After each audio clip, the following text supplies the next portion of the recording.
Looking at our world from a theological perspective. This is the Theology Central Podcast, making theology central. Good afternoon, everyone. It is Monday, July the 15th, 2024. It is currently 3:20 p.m. Central Time, and I am coming to you live from the Theology Central studio, located right here in Abilene, Texas. Well, I thought this would happen.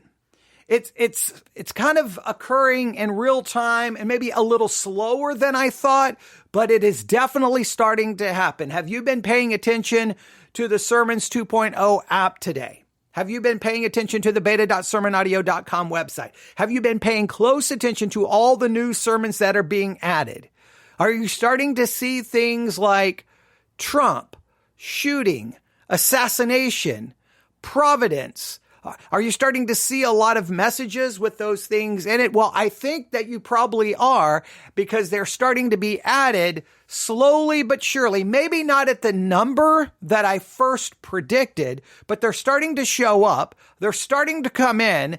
And this, to me, is the most important part. Like, for me, whenever something happens in the culture, whenever something happens in the world, I am most curious to see how the church responds, not how the world responds, not how Fox News, MSNBC, CNN. No, I'm not as worried about how they respond.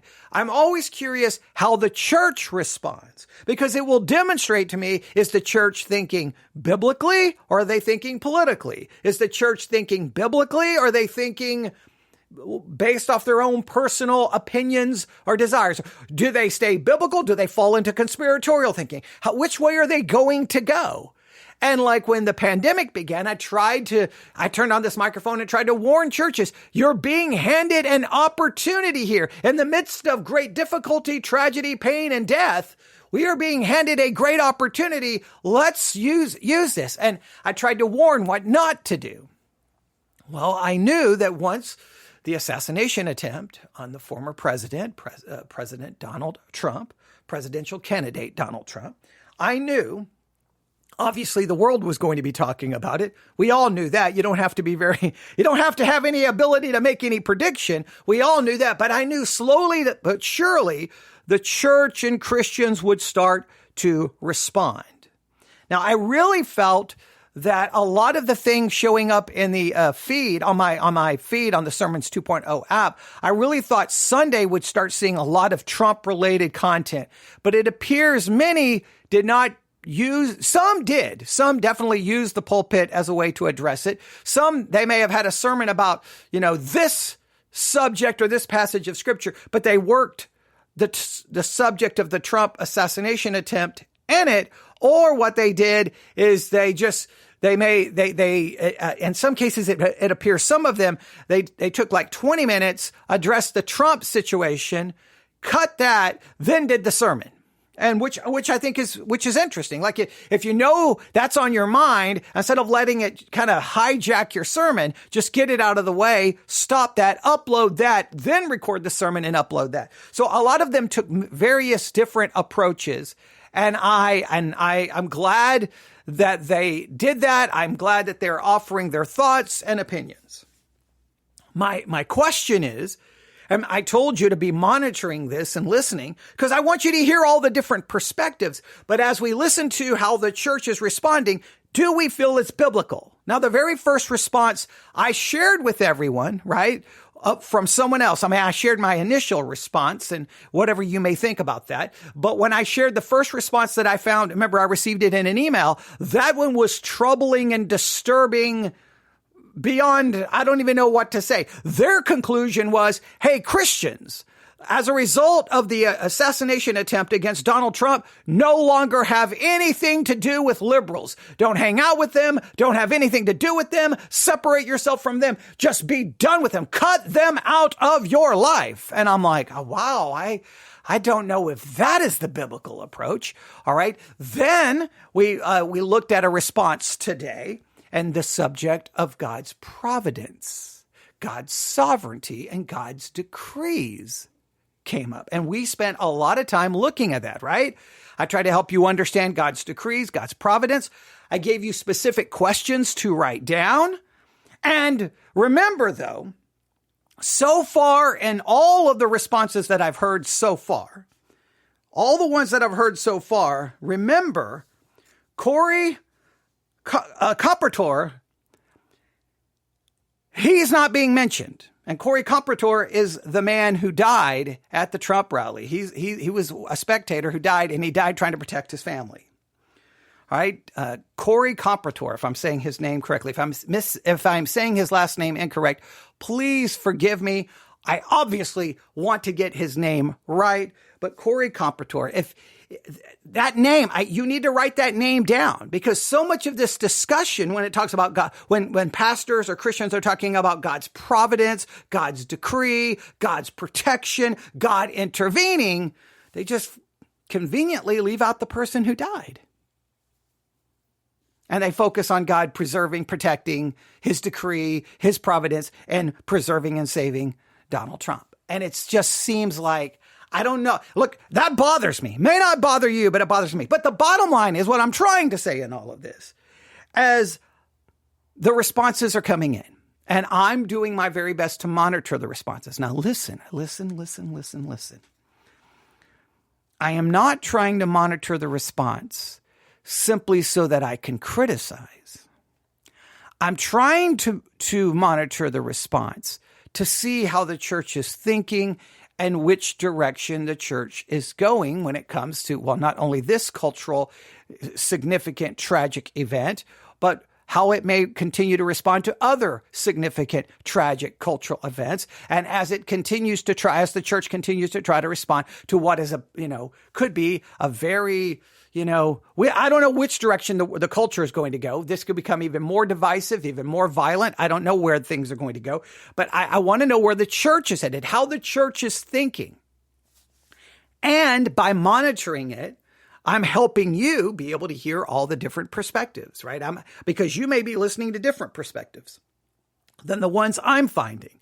So then you can compare the ones you're listening to the ones I'm sharing. You can then go listen to the ones I'm sharing with you, listen to them all. You can also, you get to hear my perspective. So you're getting a lot of different perspectives, and you can just kind of determine how you're thinking. You can try to compare how all of these other perspectives align or are in disagreement with the way you're thinking about this very difficult and tragic situation. So, are you ready? This one I found in my feed tab on the Sermons 2.0 app. I keep wanting to say my RSS feed, but the feed tab on the Sermons 2.0 app. This one was entitled Assassination Attempt / Grace. Pastor Brian Butler. Assassination Attempt / Grace. All right. Now they, Sermon Audio, you can have a long title, but then they want you to give it a short title. So sometimes trying to get a title that, works as a short title, sometimes you have to just kind of do that. So I called this, I think, the Trump shooting and grace, only because I'm kind of following the direction they're going to go. I don't know how much of this we're going to review, but we're going to review some of this and just kind of get an idea. I don't want this to turn into like a 7-part, like 7 parts to just review one response to the Trump shooting, to the assassination attempt. I want to try to just monitor a many over the next week, because I think they're going to just slowly. I don't know. I think we'll be hearing about this for the next 2 weeks, possibly. I think a lot of pastors did not touch it Sunday, mainly because, well, it happened Saturday, and a lot of pastors are not very good at, like, here's my sermon. Boom, immediately switch to something else. I don't think some pastors may be great at it. I think others have a hard time doing that. I have no problem. I can change direction 1 hour before church, 15 minutes before church if need be. Typically, now sometimes I can have a problem, but a lot of times I've been studying, thinking about so many things, I can usually just grab something and for the most part do a halfway decent job. But not everyone can do that. Now there's times I can't, but usually maybe that's because I haven't been spending as much time thinking, reading, meditating, so I'm not ready, right? And so that's on me. But I think typically I can. And then sometimes we can get all kinds of the reasons why, but all right. But I think many Wednesday, those who have Wednesday services may definitely address it. And then I think maybe many on this coming Sunday, that's when they're going to address it. I like to, try to deal with things in more real time. And I think, all the pastors, especially in the Sermons 2.0 app, you already have the technology to broadcast. Just use that technology to go live at any time and talk about whatever anytime in real time. I think that's a great tool that we have. We can speak to God's people in real time about what's happening in the world. And I wish more pastors would utilize the technology available to them. I mean, what a great tool. So we will see. But I wanted to at least listen to this one because this one was in my in my feed on the my Sermon Audio 2.0 app. In fact, let me pull up the app right now. All right, so the one here is Assassination Attempt / Grace, Pastor Brian Butler. Please look it up, download it. I'm going to go to my feed tab really quick. I'm going to go to the feed tab. I'm doing all right, what do we have here? We have, do people who commit suicide go to hell? All right. That one was posted 23 minutes ago. Let's see, what else do we have here? God's decrees and the Trump shooting. That's mine, about 4 hours ago. All right, here we go. See here. Okay, we have the Albert Mohler, the briefing, special edition, God's sovereignty, moral evil, and the attempted assassination. So we reviewed that. Then if I go further down, guess what? You remember the church who started did that 34 part series on Psalm 83? Well, ladies and gentlemen, they finished Psalm 83. They have now moved to Psalm 119. So that's interesting. Okay, I didn't notice that. I just noticed that. All right, there's another one called A Response to the Shooting of Donald Trump. Oh, wait, that's me. Okay, I knew that it was me. I was making a little being that in my own feed, I show up numerous times. All right, here we go. Where? Maybe the one I found wasn't in my feed tab. Where did I find it? Oh, I know where I probably found it. Okay, hang on. I may have found it under the Discover tab. Discover tab under Newest Sermons. That's where I found it. All right, that's where I found it. All right, so hang on. Let me look here now. I did not find it in my in the feed tab because most of those in the feed tab. But I'm in the feed tab more than everyone else. So here we go. Let me look here. Okay,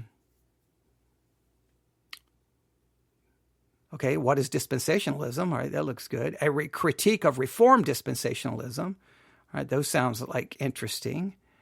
Here we go. I'm looking. There's been a lot of things added since the last time I looked. So I'm not now. A lot of this has nothing to do with the situation. I thought more and more were being added. Maybe I was wrong here. Okay. I'm looking. Okay. Trump has announced his running mate. I've just got a notification about that from Truth Social. Okay. All right. Hang on. Here we go. Yeah. All right. So all the ones I was seeing must have been, I don't know how long ago, because they're now. Oh, here we go. Here's one. My response to the attempted assassination of Trump. My response to the attempted assassination of Trump. So that one was posted. I don't have a time stamp for that one. Let me see here.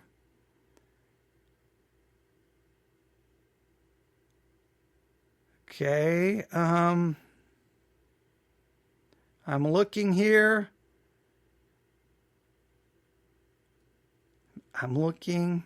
Yeah, so they're starting to come in. Some of these now I cannot find because so many things have been added. But they were definitely there a little while ago. I don't even know where I found that other one now. Probably I was looking all over the app and came across it. I figured there's going to be more. I just feel like there's going to be more. There was more. I can't. Oh, this one looks good. A symbolic hermeneutic, interpreting metaphors. Wow, that one looks interesting. All right. So there's always so many things to look at. I just don't know where all the other ones went, but I don't see them currently. Let me go back here.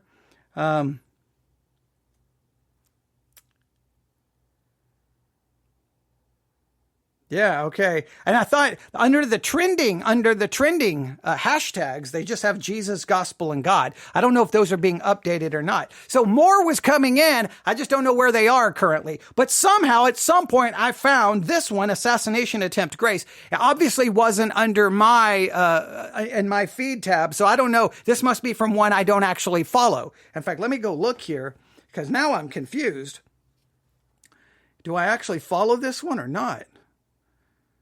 Hang on, let's go to this church. No, I don't follow it. I don't follow it. All right, so that's interesting, okay? Yeah. I don't follow this church. Okay, so this is Cornerstone Church, all right, in Indiana, all right? So, and Cornerstone Church, Trafalgar. I'm not even going to attempt that, all right? Trafalgar. So somewhere in Indiana. So I don't even follow this one. I'm going to hit follow at least in the meantime so I can ensure that now that message will be added to my feed and I can find it if I need to refer to it again. So I thought more were coming in. Maybe my initial observations were not correct. I thought they were slowly starting to come in. I'll have to do a little bit more a little bit more work. I know I did a search. I did do a search for, I think, let me do this. Let's do a search. Let's do a search here, and maybe we'll see what happens here. I'm going to do a search.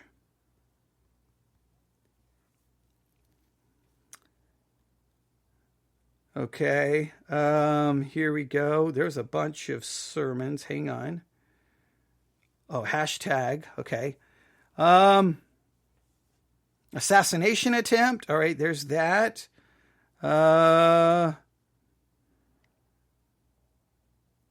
Not as many as I, actually some of these Trump ones are old thing about other things. I'm going to type in, I'm going to try a different thing. I'm going to type in Trump.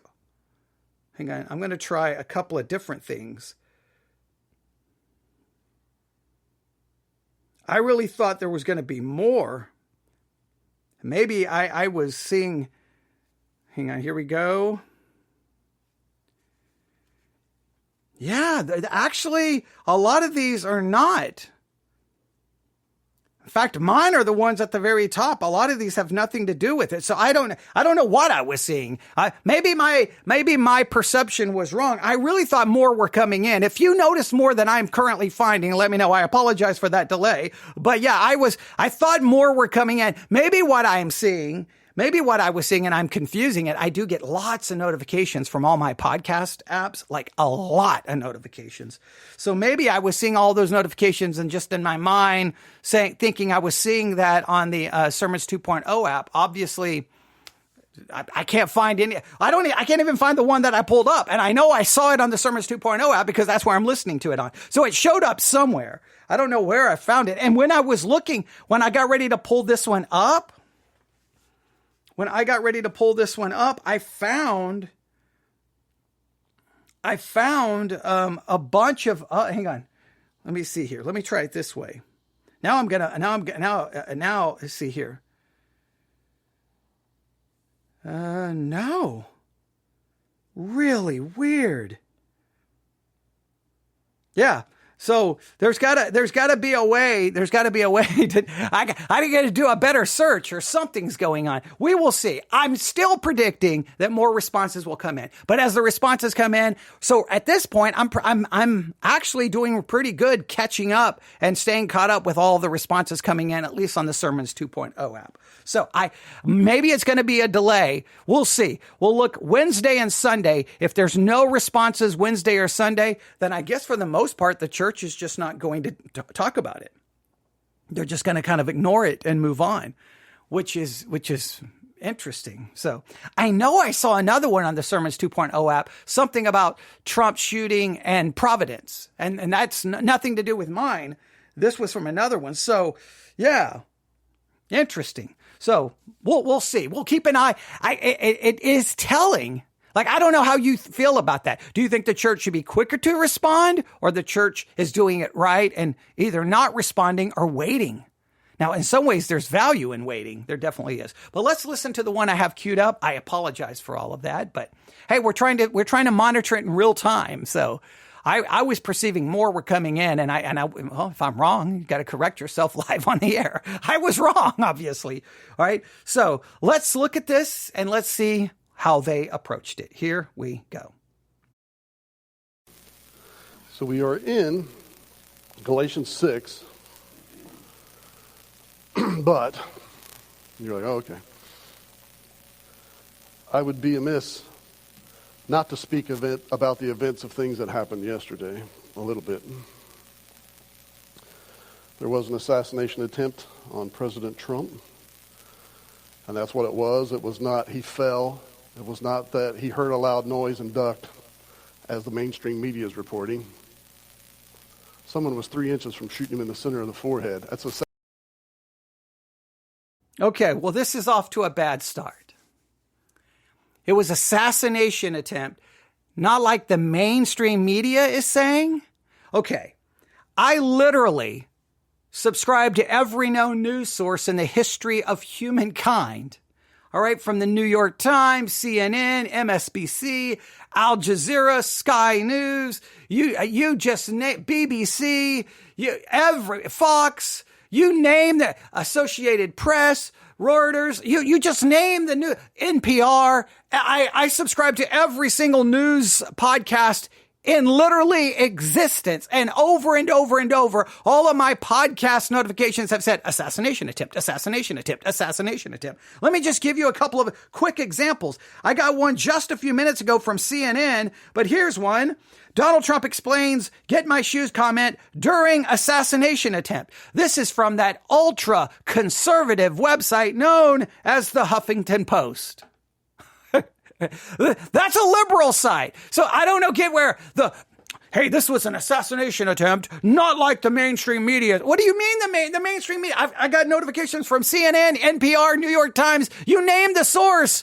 Assassination attempt, assassination attempt, assassination attempt. Now, yes, essential at the very beginning, right? When the first reports came out, right? When the first reports, the very initial reports. So initially, there was a little pause before someone called it an assassination attempt, right? There was a pause. And that's what any good journalist should do, right?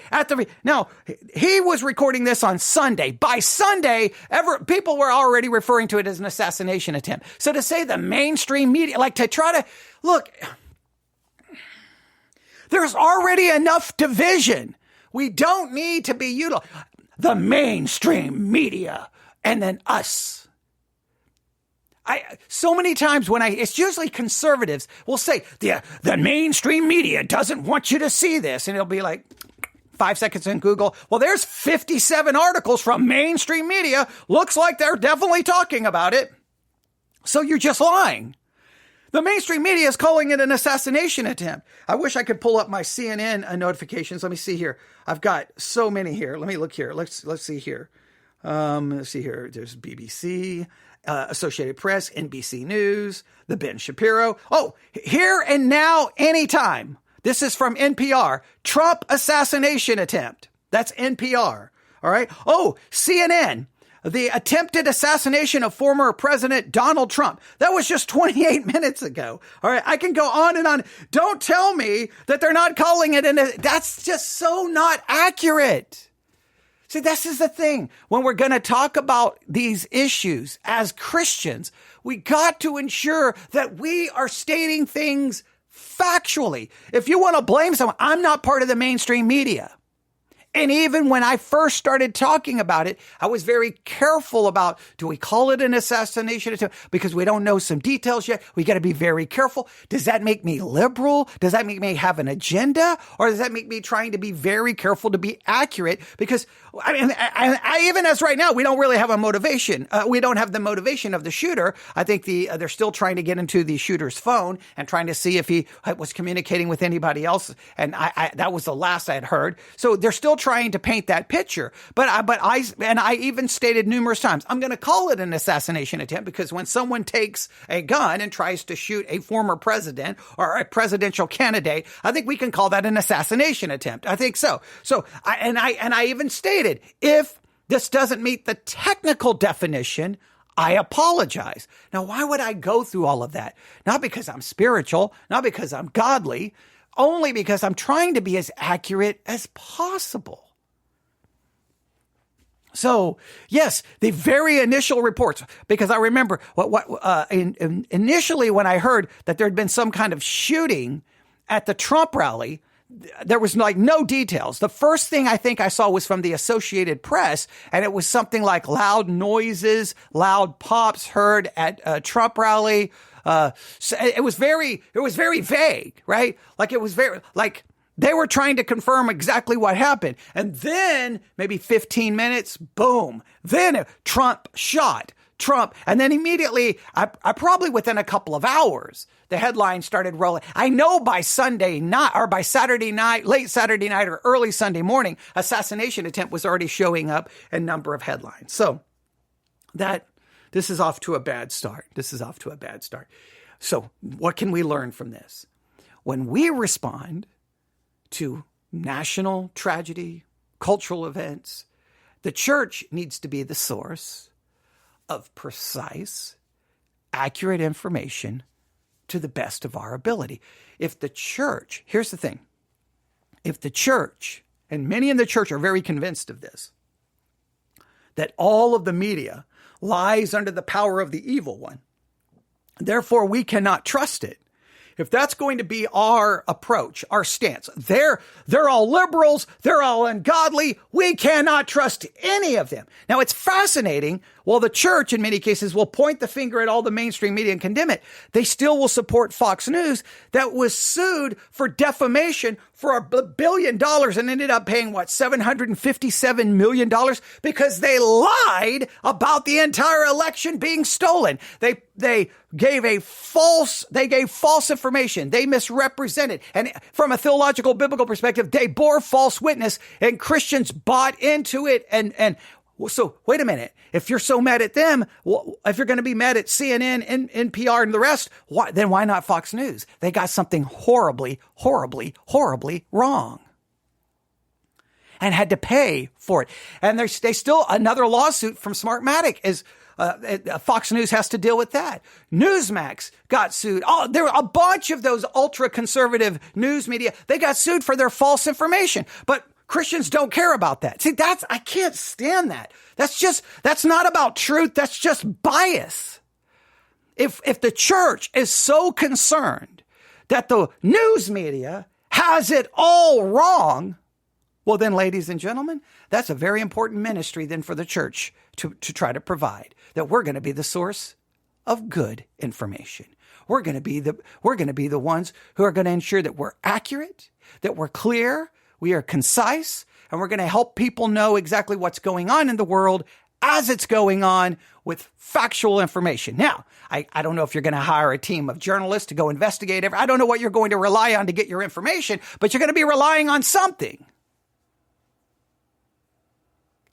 So all I'm saying is if the church is going to criticize everyone else, then it's the church's job to provide what you say everyone else is doing wrong. The church doesn't want to actually put forth the effort or the time to do that, right? Well, and you may say, well, it's not the church's job. Okay, well then whose job is it going to be? And whatever standard you use to criticize one source, you have to criticize all the source by that same standard. Well, I know one thing, don't criticize others for getting something wrong. Well, you're getting something wrong because I can clearly demonstrate, and right here on my iPad in real time, all right? In real time, I was wrong about how many messages were coming in about this situation. And so I immediately corrected myself in real time as I was verifying and checking. And in real time, I could verify and check. Everything from NPR, CNN, and the Huffington Post is using the term assassination attempt. So it's not that the mainstream that's not even helpful. So we're going to back this up again. All right. We're off to a rough start. So we are in Galatians 6, but you're like, oh, okay. I would be amiss not to speak about the events of things that happened yesterday a little bit. There was an assassination attempt on President Trump, and that's what it was. It was not he fell. It was not that he heard a loud noise and ducked, as the mainstream media is reporting. Someone was 3 inches from shooting him in the center of the forehead. That's an assassination attempt. And it's not that they, as an attempt, as in they attempted to shoot him. They did shoot him. Just by God's providential grace, it went through his ear. Okay, so it was by God's providential grace that the bullet went through his ear. God's providential grace. God guided and directed the entire situation so that Trump would be shot through the ear. Now, will he name the individual who was shot and killed? And is he going to then say it was by God's providential grace that this man was killed at the exact same event? Now, maybe he's going to mention him. Maybe he's not. But just there's that providential grace concept, providential grace. And what about all the other people on Saturday who died from cancer, murder, all the other horrible things that happened Saturday around the world? God's providential grace allowed them all to suffer and die, but it showed up at a specific location for Trump to spare him. Now, that's okay if you go with providential grace, but then if you're going to say God's decree, God's providential grace, you've got to also then say God controlled, decreed, whatever comes to pass. That includes all the other horrible things.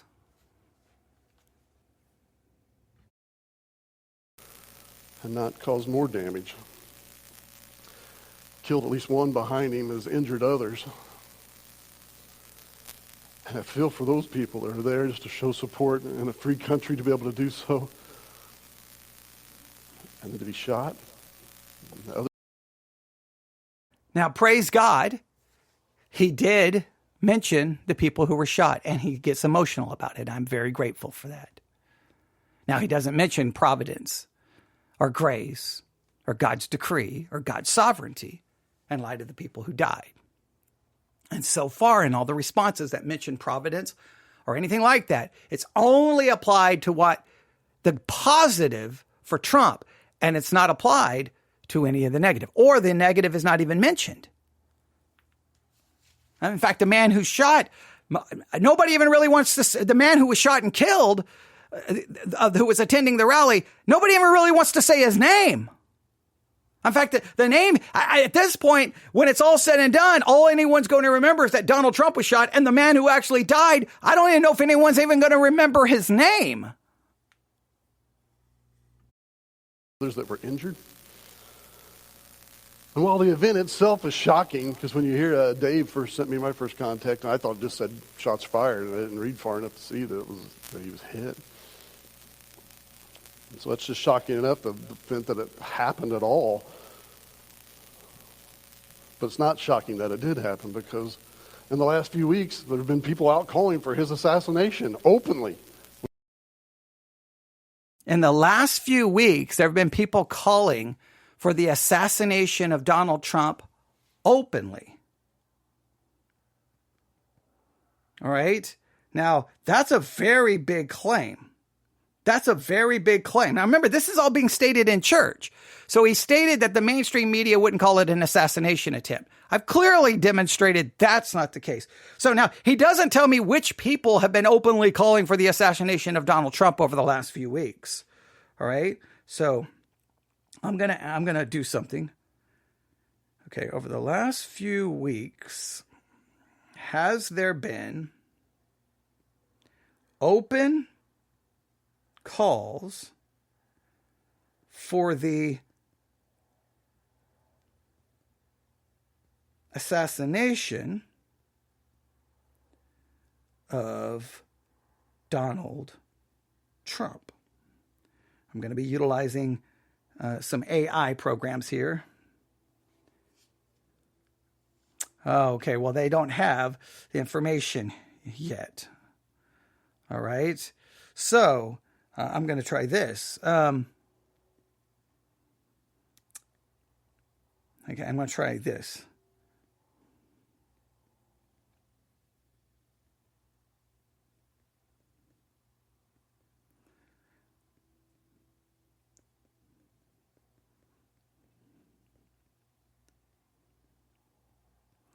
Okay, I'm going to try it differently.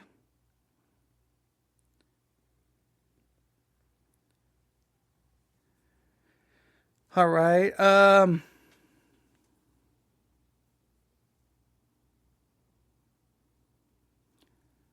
I'm not finding. Yeah, I'm not finding anything currently. I'm not saying it's not there. I'm not saying it's not there. Here's what I would say. When we're talking about this, and we're going to say, hey, it's not shocking that someone tried to assassinate President Trump, because over the last few weeks, there have been open calls for his assassination. Probably what should follow is, here's number one, here's the source, here's the individual. Here's number two, here's the source, here's the individual. Here's number three, here. I'm not saying that it's not the case. I'm not saying it is the case.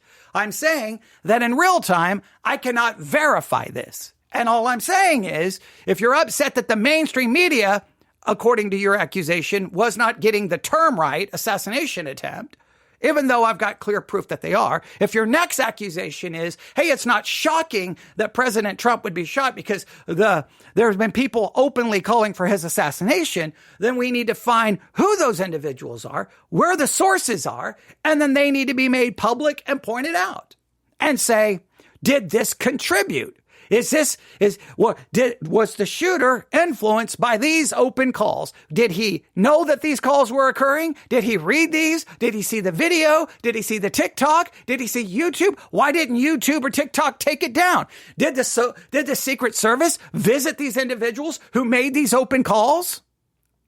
I mean, if you know that there's been open calls, you probably need to contact the FBI and go, hey, on Monday of that very week, there was an open call to assassinate President Trump by this source. You probably need to contact the FBI and let them know. Right? I mean, wouldn't that be your responsibility? Hey, there's been open calls for his assassination. Did you see these? Did you tell somebody? Did you inform somebody? Did you see it on YouTube and report it to YouTube? Did you report it to Facebook? Did you report it to the FBI? Did you contact the FBI and go, hey, there's this website, there's this guy on YouTube, he's calling for the open assassination of Donald Trump. Can you look into it? I mean, do you have a moral responsibility to report it? If you know this was happening, did you have any responsibility? I think these are valid questions. We have free speech in America, we're supposed to, but not for something like that. We don't, you can't call for the death of others. You can't, it's not right. We don't do it. That's a misuse of the freedom and how it is. And so I don't know what we are allowing to go on anymore. Now I completely agree that we can't do that. But people can't be allowed to make calls for killing people. I agree. So if you saw it, where did you see it? What platform? Who was platforming it? I want to know where these open calls were coming from. He said in the past few weeks, there have been open calls for the assassination of Donald Trump. Now, I saw some horrible things stated after the fact. After the fact. There was a TikTok that was going viral where someone was saying it was her worst day in her life because Trump was not killed. Horrible. What I saw was a report on it. So my understanding is that had already been reported and already been taken down. So my understanding. So, but I didn't go, I don't have TikTok, so I didn't, look it up to verify. And I probably should have looked it up to verify but at that point, it wasn't calling for someone to be killed. It was just someone's disappointment that someone wasn't killed. Now you can judge the morality of that versus the legality of that all day. But the point is that's a massive claim. That's a massive, massive claim being made from a pulpit inside a church. And with no source being given. See, this is one of the issues with addressing these types of things from a Christian perspective, because we're held to a standard. Do not bear false witness. Put away lying, speak the truth. We have very specific guidelines on how we are supposed to handle these issues. And this is what when I told you I was going to be paying attention to how the church is going to be responding to this situation, these are the kind of things I'm looking for, right? How are we going to respond? So maybe he has the sources. I wish he would have given them. I wish he would have laid them down. I wish he would have provided them, because that would be great, right? Because then we could go, okay, wait a minute. So that was out, all right?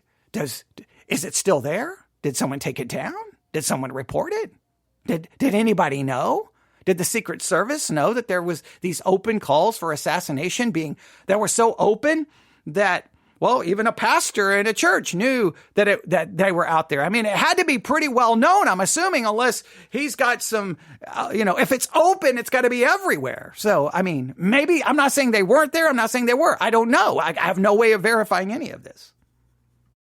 Not only have they called for his death, they've raided his home to the point where... Wait a minute. Not only did they call for his death, they raided his home?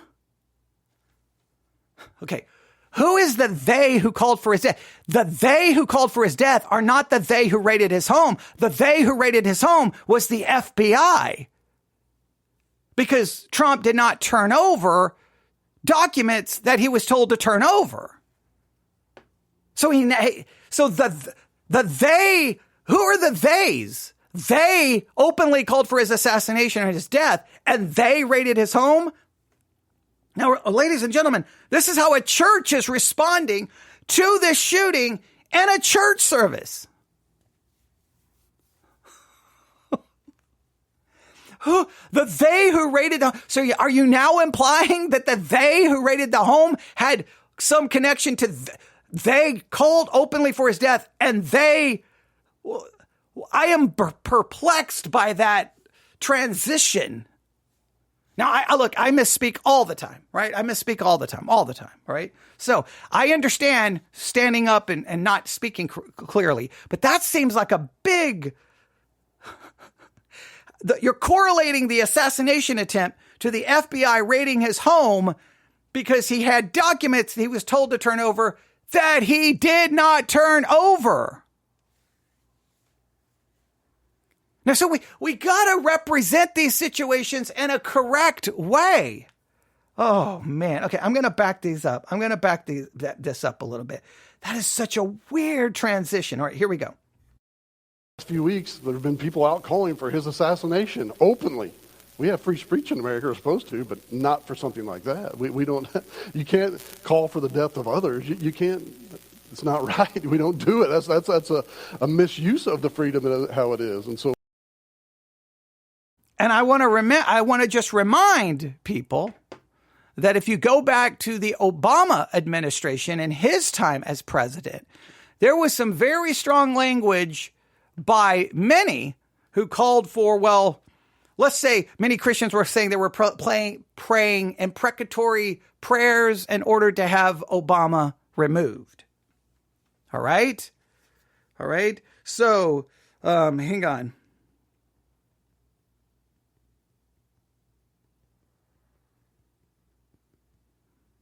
Let me see if I can verify that. I remember dealing with all of that, and I probably can find messages. All right, here we go. CNN reporter confronts GOP nominee who called for Obama to be executed. Here's the news story, and it has the interview. He's confronting the person like, you called for Obama to be executed. That's right there. A conservative, GOP, Republican, calling for Obama to be executed. That only took 5 seconds for me to find that. All right.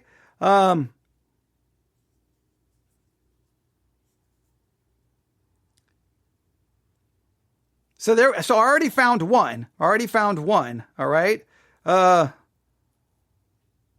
Hang on. Okay. All right. Wait. Okay. Oh, there's the Washington Post tracking how churches were responding to the assassination attempt on Trump. That's interesting.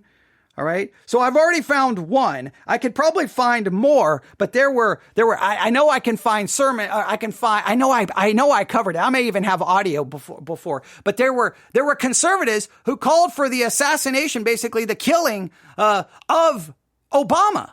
So let's just make sure this is not a one-sided thing. If there anyone who's done it to Trump, that's wrong. And everyone who did it to Obama, that was wrong. And I remember some of that backlash. I remember some of that because I was right in the middle of fighting against it. And I was reviewing sermons going, what in the world is this? He's basically calling for God to kill Obama. And I'm like, what is happening? And it's an imprecatory prayer. Well, then someone could pray an imprecatory prayer to have Trump killed and you would be okay with that? I mean, see, oh boy. Anyone who calls for the assassination or killing of a political leader because you disagree, I'm sorry, ladies and gentlemen, that's a problem on both sides. But again, it took me 5 seconds to find where someone called for the assassination of Obama. Now, I'm not saying I can't find those for Trump. I haven't found it yet. But he said in the last few weeks, they were open, and he made it sound like there were plural, many. Right? But then this is where it gets weird. I don't know what we are allowing to go on anymore. Not only have they called for his death, they've raided his home to the point where they went through not only his things, but they went through his wife's things. They went through his young son's things. And I pray for Barron a lot because his older children, they understand, they get it, but he was a young child when his dad was a president.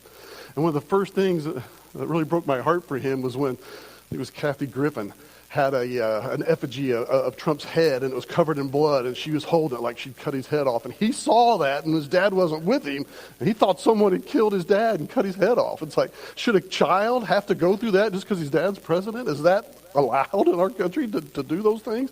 And so they went through his room, and they did all that when they stormed his house down at Mar-a-Lago. And I feel for him and them because I remember our house being robbed when we were children and how much that upset me, because I remember part of what they did is they went through and robbed our home is they took my and my brother's pillowcases and had turned them inside out. Like that's where we kept all the family belongings.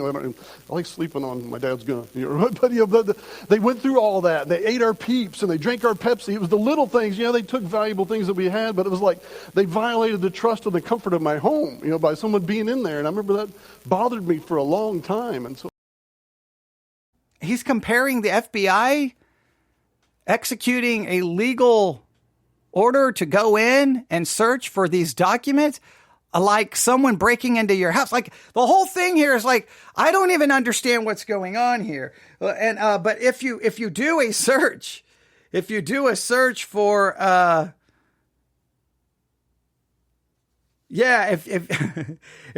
search, for Obama on the Sermons 2.0 app, ladies and gentlemen, you'll find some very, let's just say, bewitched Obama mark of the beast, 7 years of Obama. I mean, there is some Obama ISIS. Did Obama just say he's a Muslim? I mean, there is some crazy things on here. There's some crazy things on here. And I'm telling you, some of these things are probably disturbing beyond all comprehension. And that's all on the Sermons 2.0 app. You can do a search for and find some of the craziness. Because I remember back then some of the craziness going on. But so I don't know how this is crazy. So the assassination, the calls for Trump's assassination that were open, and then that weird transition, they raided his home. Was that not the proper authority? I mean, Trump could have just turned over the documents, right? Could he have not just turned over the documents? Or call for, hey, I'll turn the documents over to a judge and then the judge can we find a way that these can be held? If Trump really believed they belonged to him and they were his, then he could have made it a legal argument, not just keep them in his house, right? I mean, could there not have been we could get into all kinds of discussions in the way that goes down. But I mean, if someone's like, you have property that is not yours, return it. No, return it. No. Oh, well, I returned it. Well, I didn't return everything. Well, then we're coming to get it. Well, then, I mean, come on. I don't know how that is being viewed as like basically like someone breaking into your house and taking what is not yours, but were they not taking what belonged to the government? Like, oh, all right. This is getting interesting, but let's see where this goes. Sure, it's bothered him to have your government come in and do that to you. He's been taken to court. He's been found guilty by rules that have only been applied to one case in the history. This case, they have put false and proven false accusations against him again and again, and they keep floating them. And now a shot so close that it went through his ear. You can't get much closer. Now, again, he's making all these assertions, rules that have only been applied to which court case are you saying that those were the only rules ever applied to one person? Are you saying when he was found liable for sexual assault that like that you're just throwing out the woman's claim? Like that just false. I'm not, we can make an argument whether her claim was true or false, but you would have to have some way of proving it's true or false. Obviously, a jury went along with it, and everyone can, where is it? Why isn't any of this being spoken of in church? This is all, you're making accusations. And when you say these accusations are false, you're calling the people who made the accusations liars. Well, who are you calling a liar? The woman who said she was sexually assaulted? Are you saying the porn star who claims she had sex with Donald Trump is lying? Well, now if you're making an accusation that they were lying, you've got to go prove that they were lying. And if you can't prove it, you're bearing false witness, which is literally what violation of the actual law of God from the pulpit.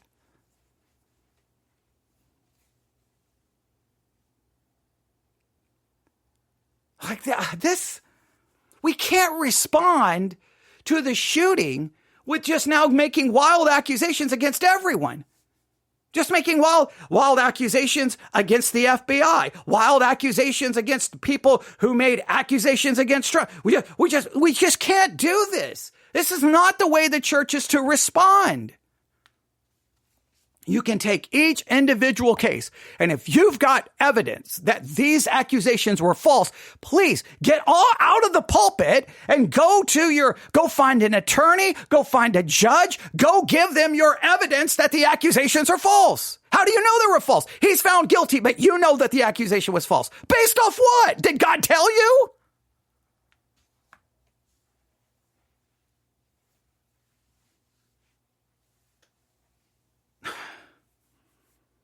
See, this is why on the first night I was so discouraged. I was so despondent because I was afraid that this is going to turn into this.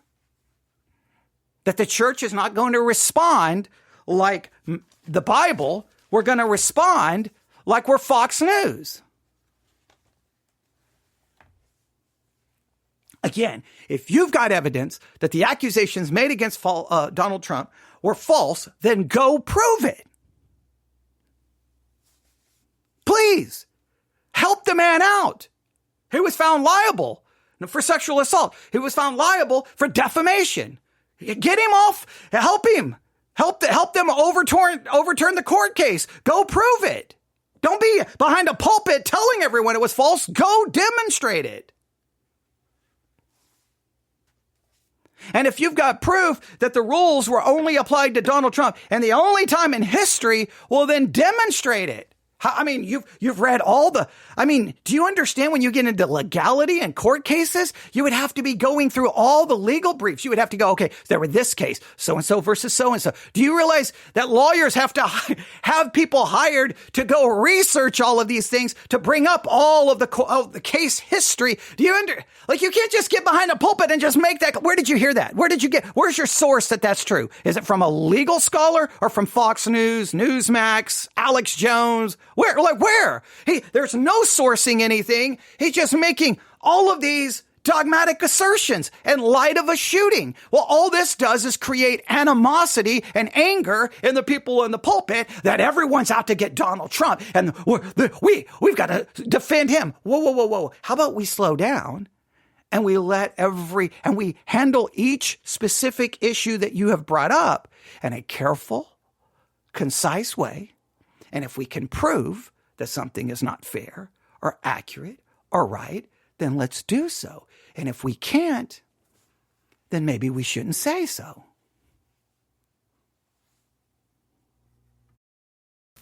Been a fatal shot there. And one of the most shocking things is you hear this, you're like, how? How an American? Why? But on X, the trends from his opponents today were, how do you miss? Really? We don't have enough empathy for our fellow man that your thing is, oh, you missed him? That's sick. I absolutely believe it's sick. I am in complete agreement with you. We are in agreement. And it's sick when people say things about Obama or about his wife. Things were sick when they said things about Hillary. Or things were sick when people played down and tried to disregard the seriousness of what happened on January the 6th at the Capitol building. So yeah, but that's why politics, left and right, is a discussing cesspool that Christians should have nothing to do with, because all it is misinformation, false information, accusatory information. And we are to rise above that and say, no. Y'all play in the cesspool. We're staying out of it because our focus is on truth and Christ and salvation. And that's what we are to do. But I agree that if that was trending on X, that's really disturbing. I agree. I agree. Now, I would like to know when was that a trending hashtag? I hadn't seen that was a trending hashtag. If it was, that's a problem. It may have been. I'm not saying it was. Not saying it wasn't. But I had not seen or heard a report that was a trending topic. But it is troubling. That's demented. That's evil. If you look at me to Isaiah 5, mark your spot in Galatians. We'll get there. Isaiah 5.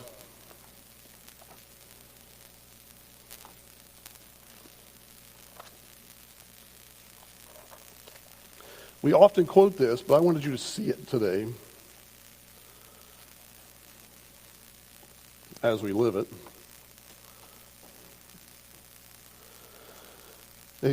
Isaiah 5, verse 20. Isaiah 5:20 says, woe. And this is a woe. This is like in Revelation, there's woes. There's not too many woes in the Bible, but this is like, man, it's bad on you if you have a woe pronounced from God and God's man on you. Woe unto them that call evil good and good evil. They that put darkness for light and light for darkness. And they put I'm going to interrupt his reading of Isaiah 5, and I would just like you to hear this. In the context of President Obama, there were instances where individuals publicly expressed imprecatory prayers against him. For instance, Wiley Drake, a former Southern Baptist Convention officer, stated that he was praying imprecatory prayer against President Obama. Drake believed that these prayers aligned with God's will and were a way of agreeing with God's judgment. However, it is crucial to recognize that this perspective is not universally accepted among Christians. And then there's a number of news sources here about this. BaptistNews.com, BeliefNet.com, and Ligonier.org. And so some of these are actually Christian sites showing that there were at least cases where preachers and pastors were praying imprecatory prayers for God basically to have Obama killed or to kill him or to destroy him. So I just want to make sure that we understand, hey, this was happening within Christianity. I remember it because I remember being shocked by it. And I remember a lot of it being discussed all over mainstream media and the news. So let's just make sure this stuff happens and it's wrong on both sides. It's wrong on both sides.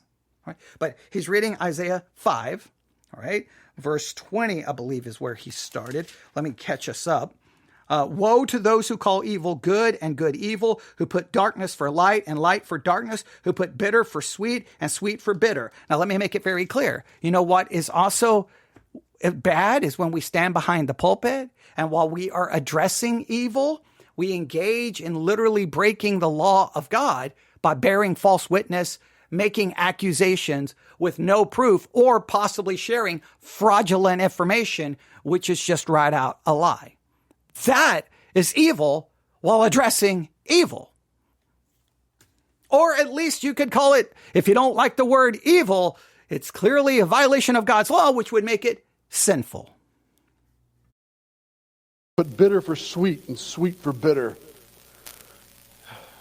Woe unto them that cause confusion, is what he's saying. Those who take what God has set up as good, and then you make it evil, and take what God has said was evil, and you make it good. That describes our day. That describes our times. I can't believe still that in America, one of the main platforms is how we can kill babies.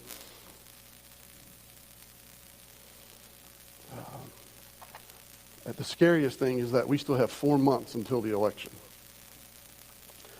I fear that the evil is not over, but it's just beginning. And so I guess part of my call is our love for you to be awake and be aware and be prepared. Look at 2 Timothy. Because God's people always have a heads up and a head start. Because we are prepared people for a prepared place. And so we should live a prepared life in the sense that we are ready, that we are not easily shaken, that we are not thrown off course by the things that are going on, that we know who our God is, we know what our God does, and we know how we're to behave. And so I'm just kind of giving us a recalibration here. So 2 Timothy chapter 3, verse 1 says, "This knowing that in the last days perilous times shall come." It's going to get dangerous. And if we're in the last days, which I told you on Wednesday night, we were talking about Peter's sermon. Ladies and gentlemen, for the 1,000,000th time, 2 Timothy 3 is referencing what is going to be going on inside the church. Let me demonstrate. But know this, that in the last days perilous times will come, for men will be lovers of themselves. Ladies and gentlemen, that can't be describing the last days as far as in the world. All of a sudden, men are going to be lovers of themselves. Men have been lovers of themselves since the fall. That's always been true. All right. They're going to be lovers of money. That's always been true. Boasters, always true. Proud, always true. Blasphemers. Well, people outside the church have always been blasphemers. Disobedient to parents, unthankful, unholy, unloving, unforgiving. Slanderer, without self-control, brutal, despisers of good, traitors, headstrong, haughty, lovers of pleasure rather than lovers of God. Lovers of pleasure rather than lovers of God. Clearly, that's not describing the last days because that's always been true in the world. Ladies and gentlemen, this is Paul telling Timothy what will come to the church. This will be what the church is in the last days. You're going to look up at the church, and the church is going to be filled with people who are men who love themselves. They love money. They're boasters. They're proud. They're blasphemers. They're disobedient to parents. They're unthankful. They're unholy. They're unloving. They're unforgiving. They're slanderous. They're without self-control, brutal, despisers of good, traitors, headstrong, haughty, lovers of pleasure rather than lovers of God. They have a form of godliness, but deny its power. It's going to be the church. This is describing the church. This is not describing the world. This is what the church is going to look like. When you get to the last days, as you put it, or in the last days, when we get to the perilous times, it's going to be, you're going to look at your church and you're going to be like, what in the world is going on in the church? The church is just going to be open, just complete craziness. Not the world. That would describe the world in every age. And in some ways, it describes all of us in every age because that's true inside of us. But this is going to be just open, outward anarchy. They're going to have a form of godliness, though, but they're going to deny.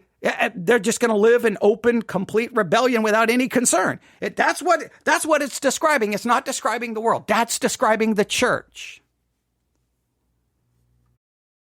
And he declares from the book of Joel that at the outpouring of the Holy Spirit that came upon them like tongues of fire, that they verified it by speaking out and people heard in different languages. He says, this is the fulfillment of that shows that we are in the last days. That is the kickoff to the last days. I think we're still in the days of Pentecost. And many do, because Pentecost was the day of harvest. We are in the harvest. And there'll be a day when God has it all mapped out on how the harvest is to work. There's the first fruit. That was Jesus Christ. He actually was the first fruit on the day of first fruits. He presents himself as the first fruit. And then God says he will then give the harvest. The harvest is the church. He's now bringing us in. Bring the wandering ones to Jesus. We sing about it. Then it ends with an ingathering that after the main harvest happens, which is the harpazo or the rapture or the taking away of the church, there's a 7-year tribulation where it's like the book of Ruth where they glean the corners.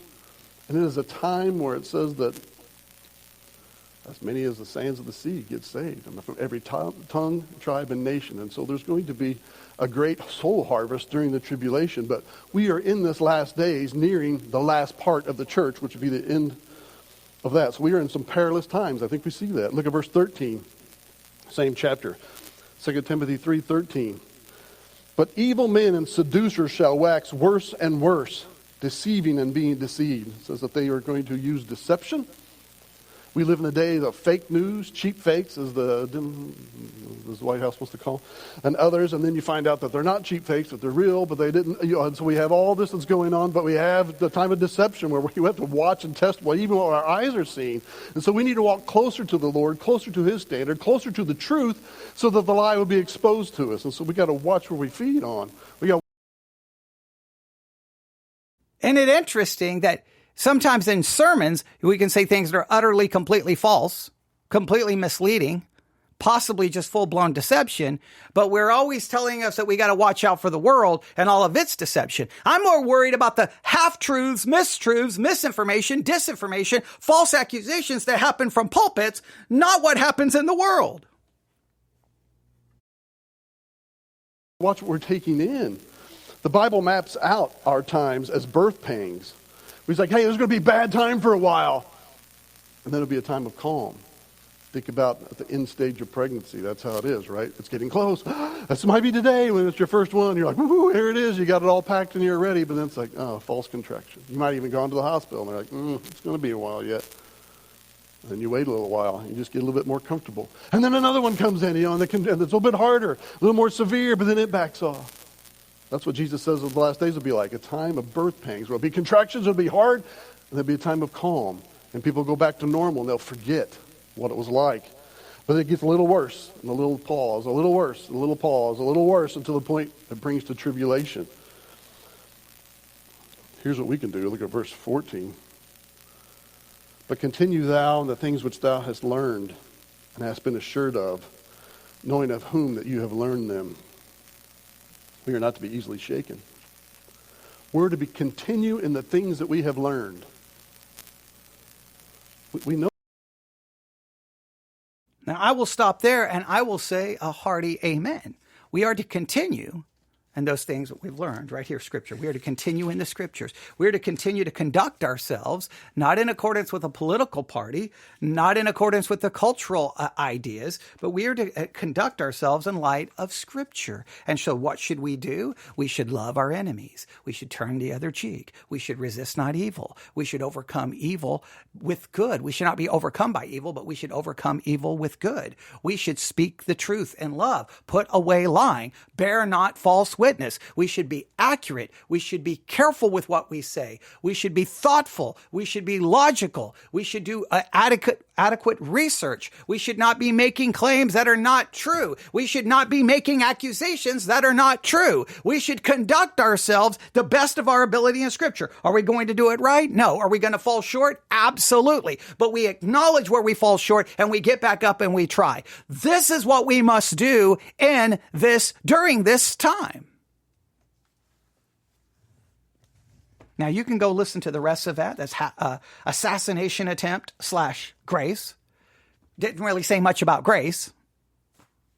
Right? Didn't really say much about grace. Now, maybe what he's going to do is, I think this is really, his title is Assassination Attempt / Grace, because the grace parties are in the book of Galatians. So I'm assuming then he's going to then stop this and transition and go back to the book of Galatians. So it's really two messages in one, instead of just doing the assassination attempt, ending the audio, say, all right, save that file. Now let's start a new recording. That's what you probably should have done. And then you have both of them separate. But okay. So that's what he attempted to do. But that is another response to the shooting of Donald J. Trump. And that is now, that's on the Sermons 2.0 app. And I challenge you to continue to look and see how Christians are responding. Again, I just saw, I was at the Washington Post when I was doing research about other things. Where was it? Did I save it in my notes? Let me see here if I saved it.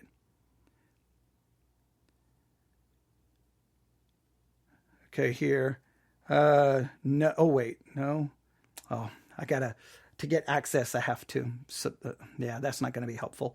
All right. Yeah, I got to find it. Maybe it was the Washington Post, but they were talking about how churches have responded to this. So the world's monitoring our response. The world is monitoring the response of Christians to the shooting. So I'm not the only one monitoring it. The world's going to monitor. And what are they going to hear? Are they going to hear a biblical, scriptural response? Are they going to hear something other? Are they going to hear something other? Are they going to hear us say things that may not even be accurate or true from the pulpit? See, if the world's, it's like, you're like, well, it's an assassination attempt, even though the mainstream media won't call it that. Well, I got how many different things to prove that that's just literally not true. When the world hears that, they're going to be like, well, these Christians, they can't even get their facts straight. Now, I can understand we can always mess up. Nobody is going to be perfect in public speaking. Nobody. So all we can do is correct it.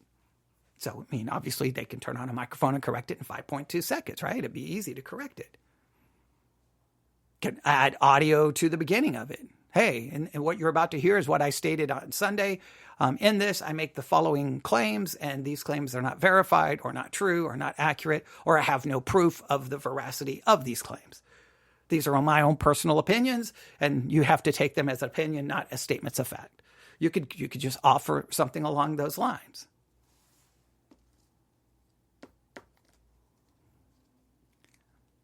I don't know where it's going. I have a bad feeling. I just have a bad feeling.